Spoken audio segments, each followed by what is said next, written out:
Standard Pembelajaran menentukan FSTB bagi 2 dan 3 nombor bulan. Baik, apa dia FSTB? FSTB ni adalah dia singkatan saja. Yang penuhnya adalah faktor sepunya terbesar. Faktor sepunya terbesar. Faktor sepunya ni kita sudah belajar, tak ada masalah lah. Jadi terbesar, apa dia maksudnya? Contoh, kita ada contoh.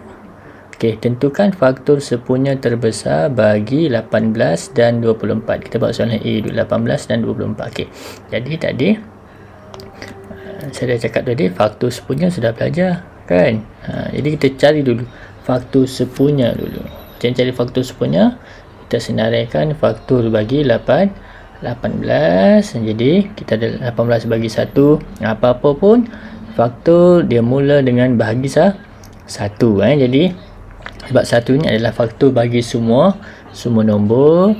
Jadi lepas tu 18 bagi 2 9, 18 bagi 3 dapat 6, 18 bagi 4 tak dapat, bagi 5 tak dapat, bagi 6 dapat balik 3, benda yang sama ya. Jadi kita dapat ini faktor bagi 18, 1, 2, 3, 6, 9 dan 18. Kemudian kita cari lagi faktor bagi 24.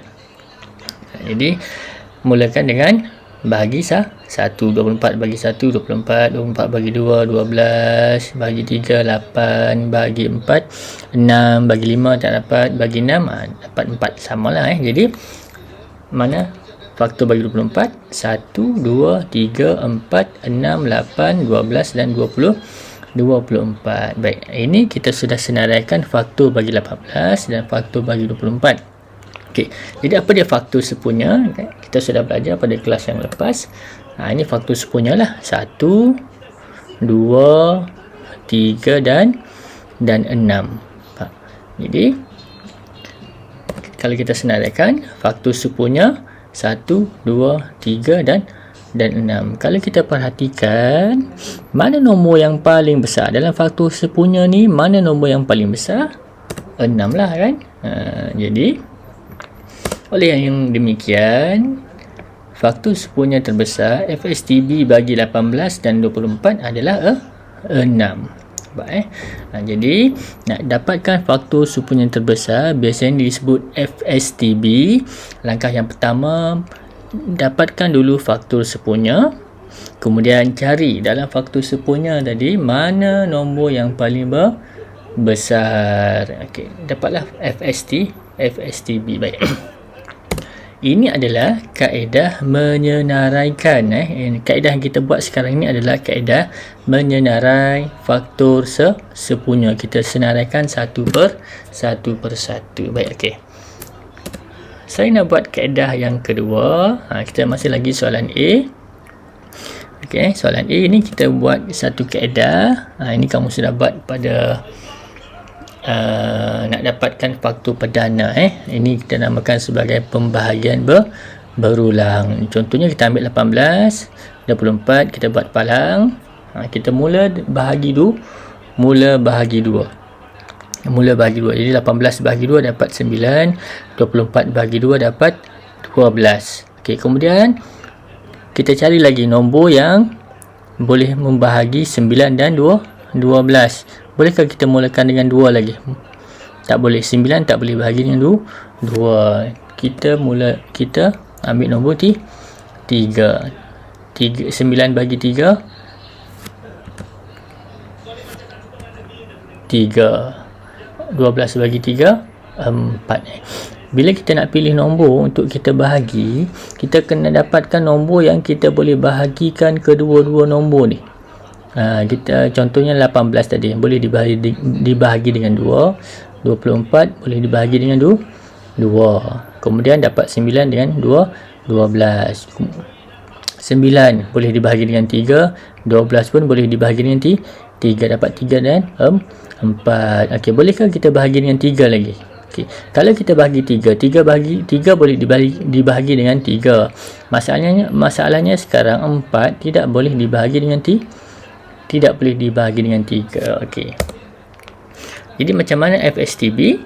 FSTB ni kamu ambil 2 dan 3 kamu darabkan. Jadi 2 darab 3 sama dengan 6.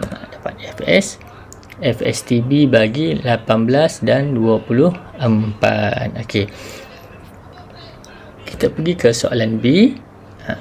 Dapatkan FSTB bagi 36, 60 dan 72. Baik, saya buat contoh kaedah yang sama Palang, okey, 36, 60, 72. Cari satu nombor yang boleh membahagi ketiga-tiga nombor ni. Jadi saya biasa mulakan dengan nombor yang kecil. Kita paling senang kita ambil nombor 2 lah. Okey, nombor 2. Okey, jadi 36 bagi 2 dapat 18. 60 bagi 2 dapat 30. 72 bagi 2 dapat 36. Okey, baik. Kemudian bolehkah lagi kita bagi dengan 2? Boleh kan? Bagi lagi 2. 18 bagi 2, 30 bagi 2, 36 bagi 2 dapat 9, 15 dan 18. Okey, bolehkah kita ambil lagi 2? 9 boleh bagi 2? Tidak boleh. Jadi kita bagi dengan 3. 9 boleh bagi 3, 15 pun boleh bagi 3, 18 pun boleh bagi dengan 3 kan? Jadi nyamlah. Okey, dapat.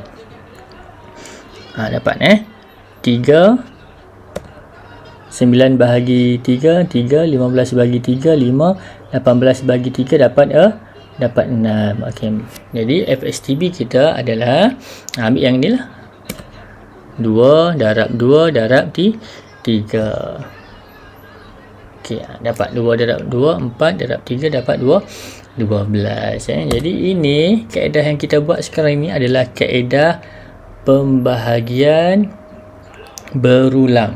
Pembahagian berulang.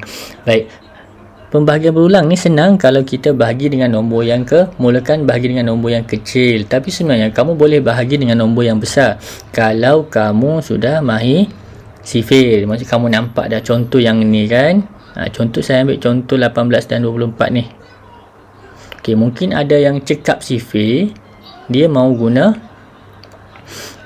sifir 6 terus. 18 dia boleh bagi 6, 24 pun boleh bagi 6. Jadi 6. 18 bagi 6 dapat 3, 24 bagi 6 dapat 4. Selesai. Dapatlah FSTB dia adalah 6. Tapi kalau kamu tak cekap sifir, boleh mulakan bahagi dengan 2 lah. Bahagian nombor yang paling kecil.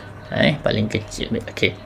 Ini adalah kaedah pembahagian berulang. Ada lagi satu kaedah pemfaktoran perdana. Itu kaedah lebih kepada kaedah cuba jaya.